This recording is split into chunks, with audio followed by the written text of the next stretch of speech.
Pemirsa, usia senja seharusnya menjadi contoh yang baik, apalagi saat bulan suci Ramadan. Ini malah berbanding terbalik. 13 orang bapak-bapak bermain judi di siang hari saat bulan Ramadan. 13 orang pemain judi jenis gaple dan kartu ini ditangkap polisi ketika sedang bermain judi saat bulan suci Ramadan, Jumat kemarin. Para pelaku diamankan petugas di kawasan Terminal Sarko, Palembang. Ditangkapnya para pelaku berawal dari informasi warga yang terganggu dengan aktivitas pemain judi. Meski di bulan puasa, bapak-bapak ini tetap bermain judi hingga unit Reskrim Polsek Palembang menggerebek para pelaku.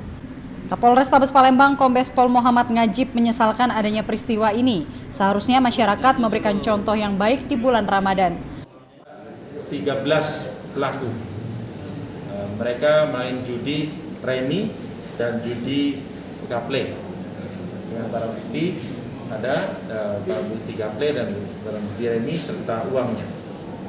Nah, ini tentunya saya menghimbau kepada masyarakat Kota Palembang, tentunya di bulan suci Ramadan ini saling menghormati dan menghargai. 13 bapak-bapak pemain judi ini langsung didata dan diberikan pengarahan agar tidak mengulangi perbuatannya. Dari Palembang, Guntur Yansyah, iNews melaporkan.